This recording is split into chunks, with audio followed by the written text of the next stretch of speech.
नमस्कार। ज्ञान के चैनल में आपका हार्दिक स्वागत अभिनंदन।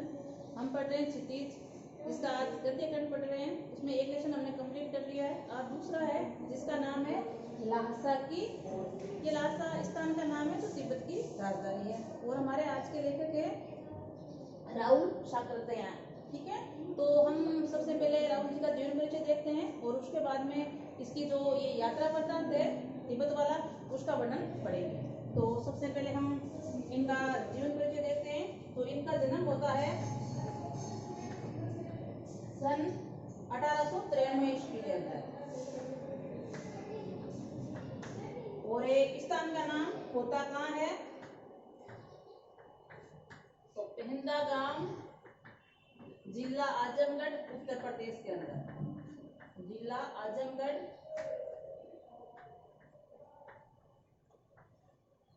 आजमगढ़ उत्तर प्रदेश इनका जन्म स्थान है। इनका बचपन का नाम केदार पांडे था। केदार पांडे। और एक हम इनकी शिक्षा देखें तो इनकी शिक्षा काशी, आगरा और लाहौर में हुई है।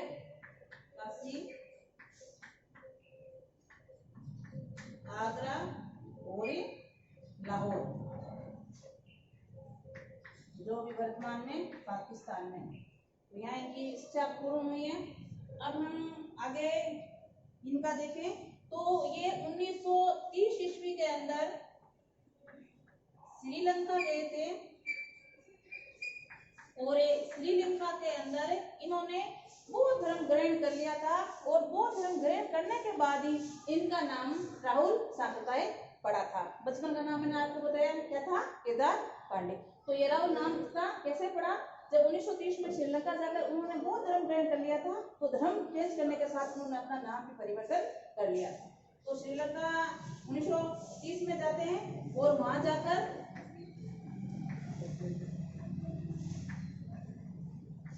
बौद्ध धर्म ग्रहण कर लेते हैं। ग्रहण किया और अपना नाम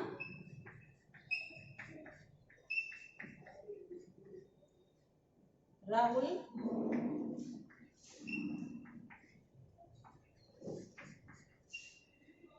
साकृत्यायन रख लिया। तो इनकी जो कविता वगैरह है, जितनी भी रचनाएं हैं, वो सभी इनके नए नाम से ही प्रकाशित हुई हुई।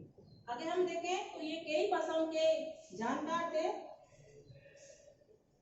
तो भाषा देखते हैं इनकी। भाषाएं में हम देखें तो ये पाली, प्राकृत,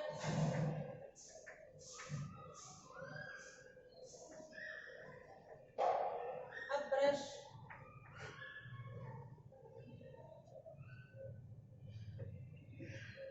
क्षिप्ती,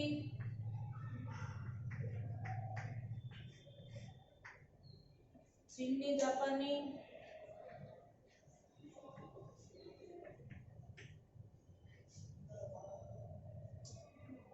और रूसी। इस प्रकार ये अनेक भाषाएं जानते थे। आगे हम इनकी मुख्य मुख्य रचनाएं देखें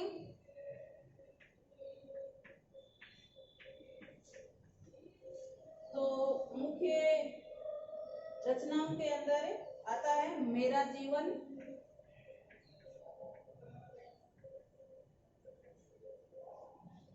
यात्रा, भाग 6 का वर्णन मिलता है, दर्शन,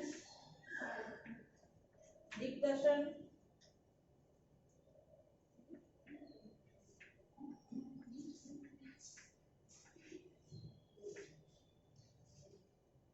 बाईसवीं सदी,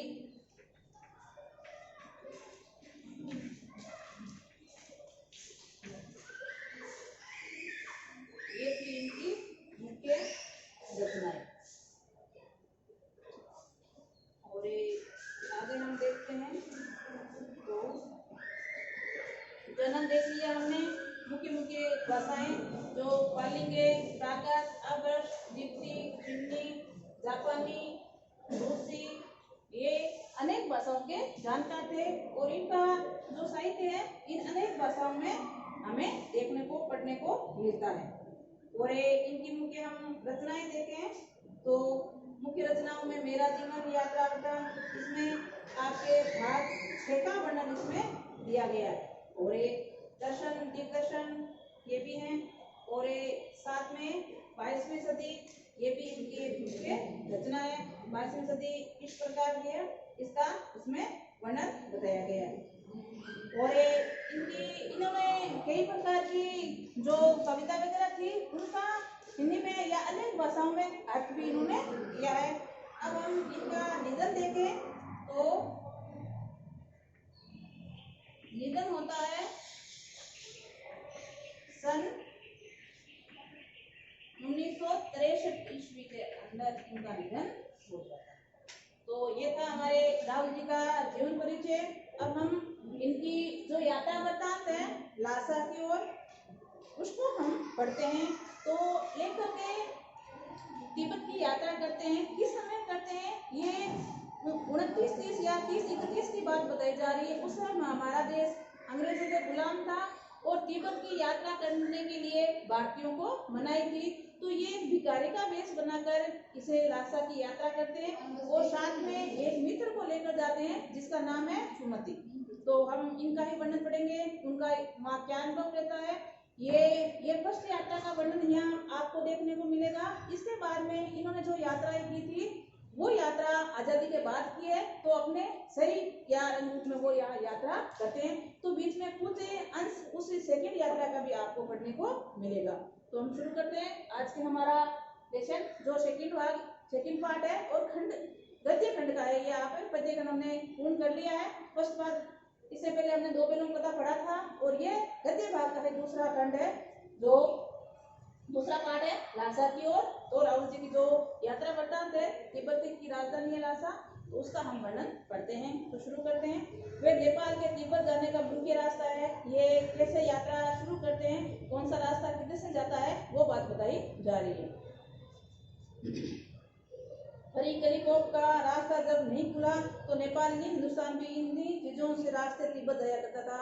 बहुत पहले की बात बताई जा रही है, 30-31 की बात बताई जा रही है। उस समय ये रास्ता जो भी वर्तमान में रास्ता वो खुला नहीं था, इसलिए जो लेखक वगैरह बता रहे हैं इसी रास्ते से सारा कार्य हिंदुस्तान की ओर से किया जाता था। चाहे सैनिक मार्ग मान लीजिए या कोई वस्तुओं को जाना है तो उसी रास्ते से भेजी जाती थी। ये व्यापारिक नहीं बल्कि सैनिक रास्ता भी था, इसलिए जगह जगह फौजी चौकियां और किले बने हुए थे जिससे कभी चीनी पलटन रहा करती थी। आजकल बहुत से फौजी मकान गिर चुके हैं दुर्ग के किसी भाग है जहाँ किसानों ने अपना बसेरा बना लिया है। तो अभी पहले कहते इसी रास्ते से गुजरे, लेकिन बीच में ये सेकंड यात्रा का बता दिया गया है कि अब हम यहाँ देखें तो वो जगह या वो चौकियां वगैरह गिर गई है, नहीं रही है, और किले हैं वो भी पुराने हो गए, जर्जर की अवस्था में है और नया रास्ता हो गया है। ऐसा ही परिव्यक्त चीनी किला था, हम वहां चाय पीने के लिए फेरे थे। ये अभी बात आ रही है सेकंड यात्रा वृतांत की है। पहले की यात्रा वृतांत में कह रहे हैं कि हम जब फर्स्ट बार यहाँ यात्रा करने के लिए आए थे भिखारी के बेस में, तब हम इसी किले के अंदर एक किला बना हुआ था, उस किले के अंदर ठहरकर हमने चाय वगैरह पी थी। तिब्बत के यात्रियों के लिए बहुत सी तकलीफें भी है और कुछ आराम की बातें भी। जो हिंदुस्तानी तिब्बत की यात्रा करने के लिए जाते हैं उनकी बात बताई गई है। उनको कुछ परेशानियां है और कुछ वहाँ आराम भी मिलता है।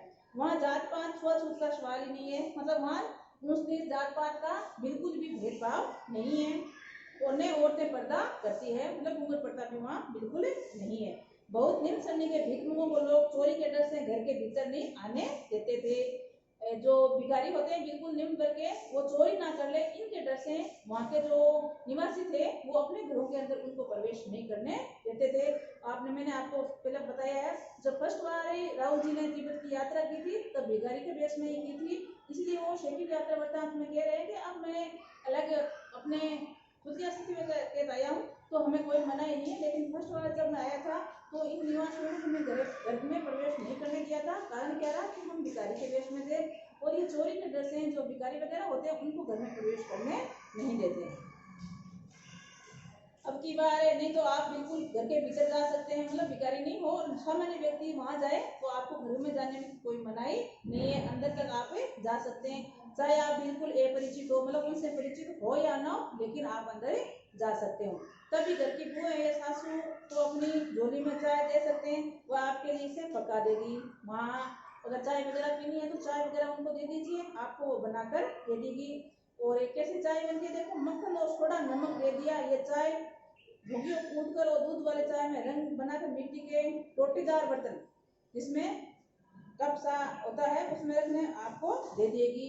जैसे चाय पत्ती दे दी, चाय पत्ती को उबाल कर और उसके अंदर मक्खन और नमक मिलाया जाता है, फिर आपको जो बर्तन होता है उसमें डालकर वो दे देती है, मतलब चाय बना देती है। आगे, यदि बैठक की जगह चूल्हे से दूर है तो आपको डर है कि आपका सारा मक्खन आपकी चाय में नहीं पड़ेगा, तो खुद जाकर चौंगी में चाय मत ले जा सकते हैं। ये इसी के लिए बताया गया है कि आपको ऐसा विश्वास नहीं है हम हमारा दिया हुआ मक्खन सभी चाय में नहीं डालेंगे, कुछ बचा कर रख लेंगे, तो आप स्वयं जाकर मक्खन डाल लीजिए। चाय का रंग तैयार हो जाने पर फिर नमक मक्खन डालकर जरूरत नहीं होती। परिव्यक्त चीनी किले में जब हम पहुंच लगे तो एक आदमी राहगीर मांगने आया, हमने वो 2 चीज पूछे दे दी। शायद उसी दिन हमें 16 के पहले आखिरी गांव में पहुंच गए थे। ये एक गांव का नाम है जहाँ तिब्बत का है, क्या उस वहाँ आखिरी गांव माना जाता है, उसमें हम पहुंचे गए थे। यहाँ भी सुमति ने जान पहचान के लोग और थे, भीख मंगे रहते, पीठ फेरने के लिए अच्छी जगह मिल गई। ये फर्स्ट है जो यात्रा वृत्तांत उसकी बात बताई जा रही है। तो मैंने बताया आपको, लेकिन अपने मित्र सुमति के साथ वहां जा रहे हैं तो कह रहे हैं कि मैं भीख मंगे की वेशभूषा में था, फिर भी मेरे मित्र की अच्छी जान पहचान होने के कारण हमें रहने की अच्छी सुविधा मिल गई थी। 5 साल बाद हम इसी रास्ते से लौटे थे और भीख मंगे नहीं, एक भद्र यात्री के वेश में घोड़ा पर सवार होकर आए थे। ये दूसरी यात्रा वृत्तांत का बात बताई गई है कि हम जब फर्स्ट बार आए थे तो भिखारी के वेश में आए थे, लेकिन 5 साल बाद मैंने वापस इसी यहाँ की यात्रा की तो खुद अपने वेश में आए थे और घोड़े पर सवार होकर यात्रा की थी। आगे, किंतु उस वक्त किसी ने हमें रहने के लिए जगह नहीं दी और हम गांव के सबसे गरीब झोंपड़े में ठहरे थे। बहुत कुछ लोगों ने इस वक्त मनोवर्ती पर निर्भर थे, खासकर शाम के वक्त चाय पीकर बहुत हम होश हवास को दुरुस्त करते थे। अब हम सबसे निकट छोटा थोला पार करना था। ये गांव का स्थान का नाम है आपके, तो जो लास्ट का गांव बताया जा रहा है उसको हमें पार करना था। ठाटे तिब्बत में सबसे खतरे की जगह है। 16-17 हजार फीट की ऊंचाई होने के कारण दोनों तरफ मील तक कोई गांव गिराव नहीं होता। ये ऊंचाई का इलाका है, पहाड़ी इलाका है, इसलिए कहते हैं कि 16-17 फीट की ऊंचाई है, इसलिए आसपास में कोई गांव वगैरह बिल्कुल भी नहीं है। नदियों के मोड़ और पहाड़ों कोनों के कारण बहुत दूर तक आदमी को देखा नहीं जा सकता। डाकुओं के लिए सबसे अच्छी जगह है। तिब्बत में गांव से आकर खून हो जाए तब भी खूनी को सजा नहीं मिल सकती। यहाँ डाकुओं का भी बहुत ज्यादा बोलबाला है और कहते हैं कि डाकू वगैरह ढूंढ ले और किसी को मार भी दे तो उनको कोई किसी प्रकार की सजा नहीं दी जाती।